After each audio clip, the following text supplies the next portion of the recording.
All right, it's your week 3 reminder that kickers are people too. I'm going through ranking all 32 starting kickers for week 3 of the 2025 fantasy football season. Let's hop right on into it. All right, first up, our favorite category, your start 'em every week if you got these guys. But we're going to have some new additions. We're taking down Chase McLaughlin of the Tampa Bay Buccaneers, a guy who's been so reliable, just not good so far this season. And we're promoting Jake Elliott of the Philadelphia Eagles. Welcome. 3 for 3 on 50-yard field goals. The kicking woes we saw from Elliott last year are gone. So our start him every week if you got him. Ka'im Fairbairn of the Houston Texans. Jake Elliott of the Philadelphia Eagles. Harrison Butker of the Kansas City Chiefs. Jake Bates of the Detroit Lions. Brandon Aubrey of the Dallas Cowboys. Chris Boswell of the Pittsburgh Steelers. And Cameron Dicker the Kicker of the Los Angeles Chargers. All right, first up, Tyler Loop of the Baltimore Ravens. And besides missing an extra point in week 1, Loop has been fantastic as a rookie. 4 for 4 on his field goal attempts, 1 from 50 plus, 9 out of 10 on his PATs. And they're taking on the Detroit Lions this week on Monday night at home. This is going to be a high-scoring affair. I do not think this Detroit defense is very good. The Ravens defense has also had its struggles, and the Lions offense seem to get back into the flow of things. I expect points on the board this week. Give me Tyler Loop. I'm loving this matchup. Monday night, I think we're in for a big, high-scoring affair between the Ravens and the Lions. Okay, Brandon McManus of the Green Bay Packers, 4 of 5 on field goals for the season, perfect from extra points, and does have 1 from 50 plus. And the Packers, off of a long break, are going to take on the Cleveland Browns. Now, Cleveland is not a good football team, but if they do have any sort of skill, it is on the defensive side of the ball. And the Packers offense has been a little hit or miss this year so far. Some inconsistency, some stall outs in the red zone. So I'm loving this matchup for Brandon McManus. I think this Packers team is one of the best in the NFL. They're going against a good defense, but a bad football team. That's going to be conducive for a lot of points. And McManus has been pretty reliable since donning the green and yellow. So give me McManus. Loving this matchup as well for week 3. And you know what? I'm believing in Brandon McManus so much this week. I'm heading straight on over to Underdog. Brandon McManus over 1.5 field goals against the Cleveland Browns. Packers offense is going to do good, but not too good for us this week. And if you guys are new to Underdog, make sure you sign up with the link down below, promo code THECATCH, and you're going to get a free pick 'em for week 3. Take that pick 'em and take Brandon McManus to make 1.5 field goals. And if both hit, you're going to automatically double your cash entry. And on top of that, Underdog is giving all new users who deposit with promo code THECATCH a 50% deposit match up to $1,000 as soon as you play $5 on Underdog. They're automatically going to give you an additional $50 to use towards week 3. Again, new users signing up with the promo code THECATCH.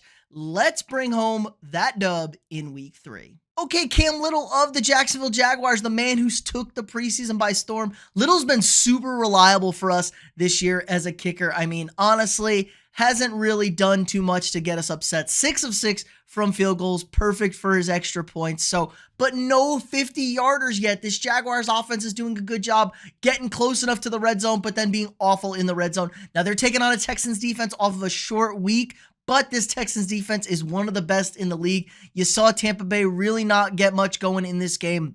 I think it's okay if you really want to roll with Little. I think he's a fine start this week. I am a little worried with the turnovers from Jacksonville, some concerning stuff with the offense, just not getting the maximum value out of this. There could be some early stalled drives in this game and not quite in the field goal range.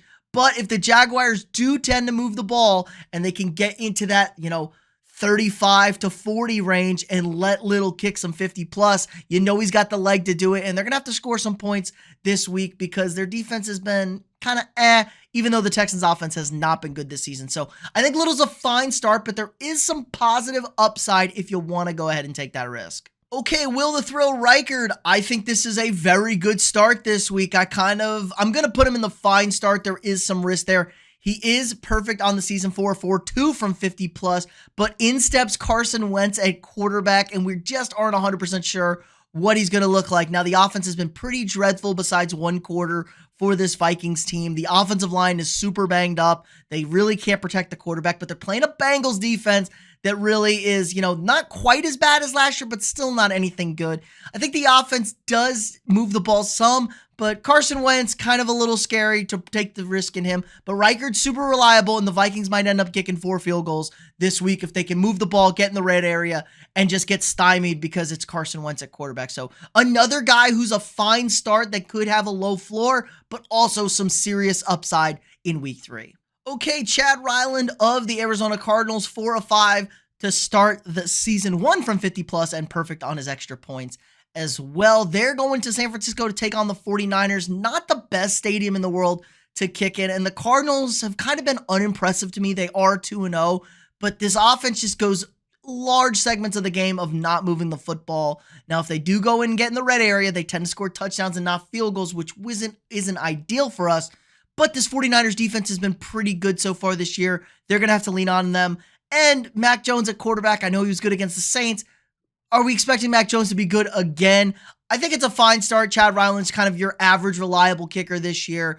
Not crazy high upside, but a very safe floor for you guys in fantasy football. All right, Riley Patterson of the Miami Dolphins did record 2 field goals against the New England Patriots, but we're just going to bench him. They take on the Bills Thursday night. The Bills have absolutely slaughtered the Miami Dolphins, and they're in Buffalo. This is going to be a bad spot for them. I don't know if the Dolphins even get points on the board. If they score a touchdown, maybe we get some extra points, but just don't play anybody on the Dolphins that isn't named Devon Achane. All right, we have Parker Romo of the Atlanta Falcons. Looks like Younghoe Koo is out. Romo 5 for 5 on field goals. Now 4 or 5. The NFL officials are blind, but technically 5 for 5 in the stat sheet. So perfect for him. And he made his 1 extra point. And the Falcons are taking on a Panthers team who's been absolutely dreadful this year. One of the worst defenses in football. There is some slight concern that the Falcons, due to their red zone struggles, might be ultra aggressive here against a bad Panthers team and go for touchdowns and not settle for the field goals once again. But I think the upside is just too juicy. I'm loving this matchup for Parker Romo, a guy who's been very reliable in spot starts, was great last week against the Vikings, was really good starting for the Vikings for a few weeks last year, seems to be a very reliable kicker, had 4 field goals in a game against the Jaguars as well last year, so high upside for Parker Romo. A little scary if the Falcons get ultra aggressive here to try and get the red zone issues figured out, but if not, I think it's going to be another huge week for Parker Romo. Okay, Fitzgerald for the Carolina Panthers, easy bet, bad team, bad offense. He's 2 for 2 and perfect on extra points this year, but playing a pretty good Falcons defense, it looks like. We don't trust at all. We don't trust at all the Carolina Panthers. And you know what? That goes the same for our man Szmyt. He took a Szmyt in his pants in week 1, was better in week 2. But facing the Packers at home, man, this is not going to be good. I just think they're going to really struggle again with the Browns. So a couple of easy benches. Don't roster these two. Okay, Will Lutz of the Denver Broncos, pretty disappointing so far. Really hasn't had many field goal attempts. He's 2 of 3 on the season and a disaster miss against the Colts that ended up costing them the game. And another tough matchup. Denver's going to the LA Chargers. LA's defense has looked to be one of the creams of the crop of the league. And I don't know if Sean Payton trusts his kicker. Sean Payton's kind of a lunatic. He's terrible for us to trust in fantasy. I'm going to go ahead and not want to start him. If you have to play Will Lutz, if you already have him, you're not really getting anybody else available on the kicker side. You can play him if you want, but kind of scary. The Broncos offense did look much better this week, but tough matchup against the Chargers. Okay, Jason Myers of the Seattle Seahawks, 3 of 4 on field goals for the season, 1 from 50 plus, perfect on his extra points, but it's a great matchup for us this week. The Saints going to Seattle to take on the Seahawks. The Seahawks defense is awesome. There are some clunkers with the Seattle offense, and the Saints defense hasn't looked dreadful. They haven't looked great, but they haven't looked dreadful. So I think there is a very high ceiling here for Jason Myers in week 1. Now I'm going to put him in the fine to start category because he's not one of those kickers that kicks a ton from distance. He does have a miss here from time to time, and the Seahawks could just score touchdowns this week, but the upside is there again.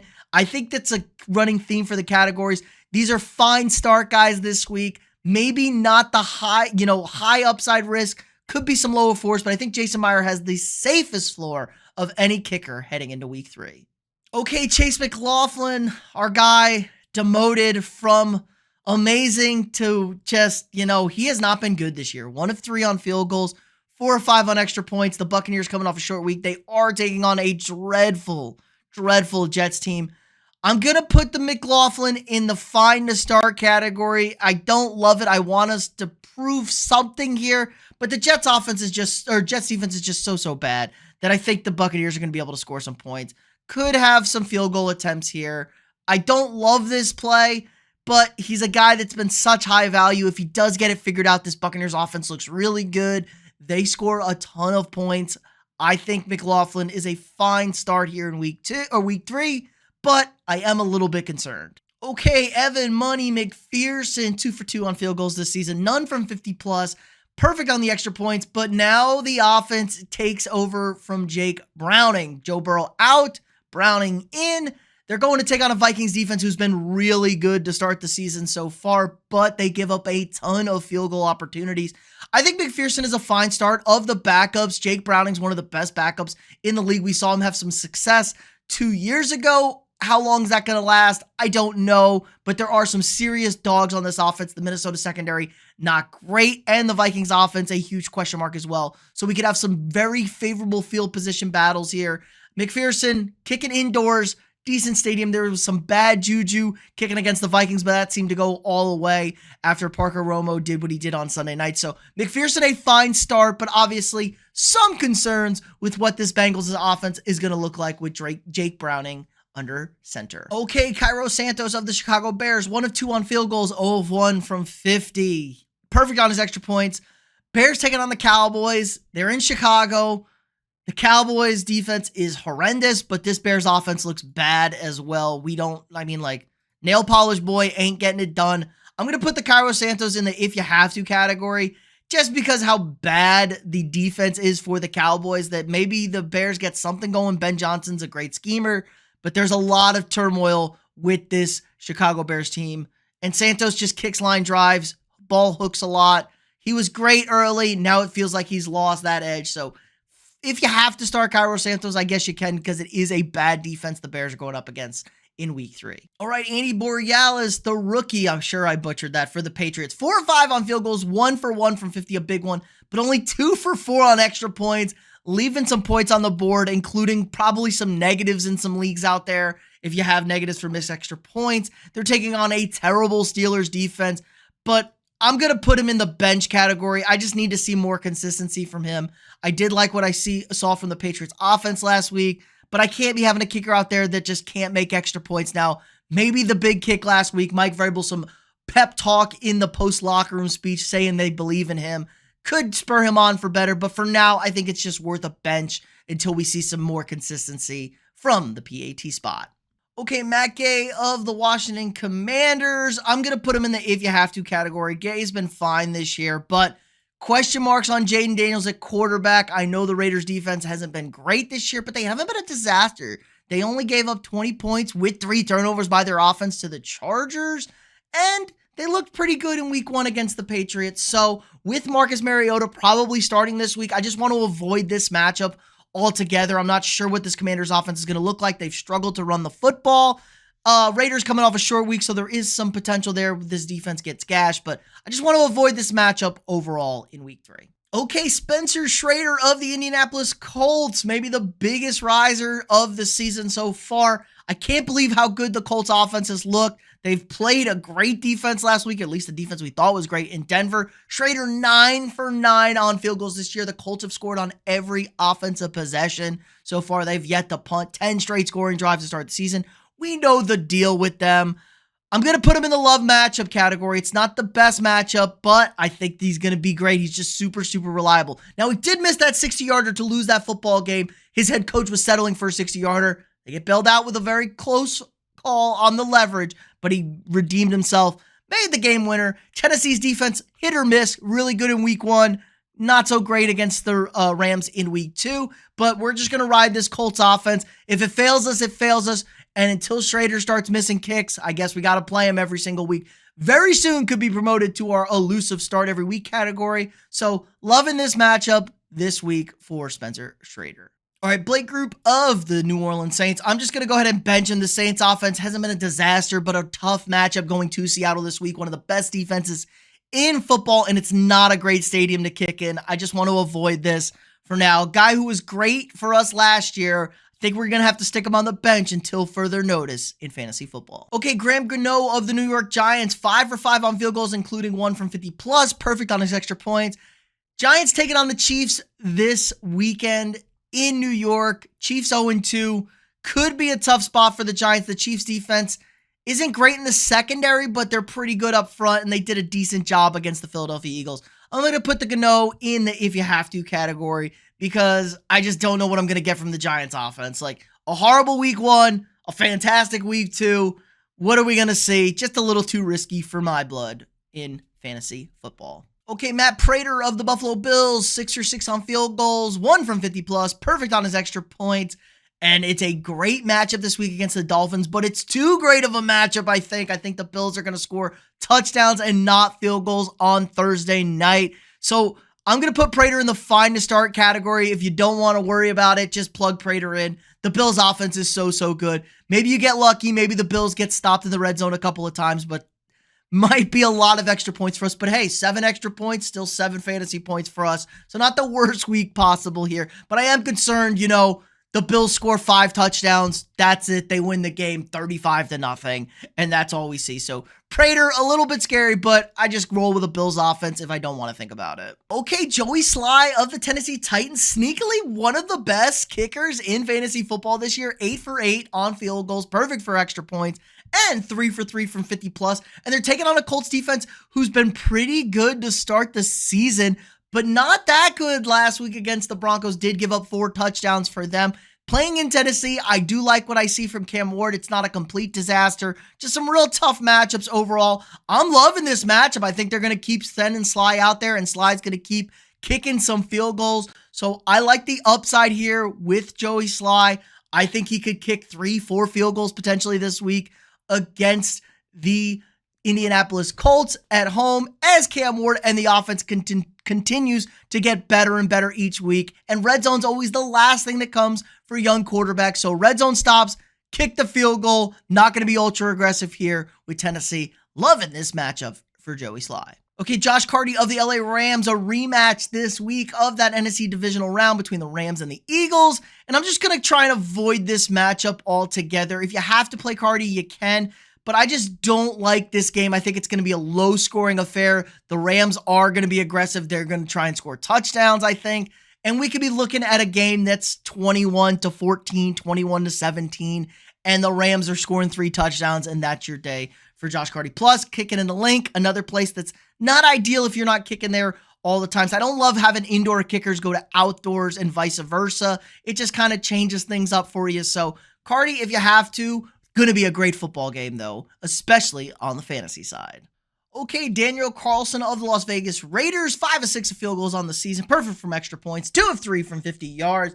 But this Raiders offense looked really bad this week, and they're getting a Washington team coming off of a long break, and they're coming off a short week. This could be another kind of ugly game. The Raiders traveling east, west, east for their 3rd week now. Kind of a brutal schedule for the Raiders. I'm just going to put them in the if you have to category. I don't know what we're going to get out of Vegas. Washington's defense hasn't been good this year, but they haven't been awful either. So could be a low-scoring game. May not be too many field goals. Plus, like I just said, indoor kicker, kicking outdoors, not my cup of tea for me personally. So Carlson, if you have to. Okay, Nick Folk of the New York Jets, 3 for 3 on field goals, 2 for 2 from 50 plus, perfect on his extra points. But Tyrod Taylor going to be the starting quarterback for the Jets this week. Justin Fields ruled out. The Jets, a super heavy run team going against one of the best run defenses in the league in the Tampa Bay Buccaneers. I'm just going to avoid Nick Folk now. He's been solid so far. I just don't think we can trust this Jets offense at all, really, to be consistent. Need to see more from them before I'm comfortable starting a kicker. Okay, Pinerio of the San Francisco 49ers, finally. 2 for 2 on field goals. Did miss an extra point last week. Good matchup, though, this week against the Arizona Cardinals. 49ers, not terrible with Mac Jones at quarterback. I hope they can move the ball some still. They're going to take the field goals, though. Kyle Shanahan knows what his team is. They got to take points when they can get points. San Francisco, again, not the best place to play in the world. And the Cardinals defense hasn't been amazing, but they are probably the best unit on this team. I think they're better than the offense.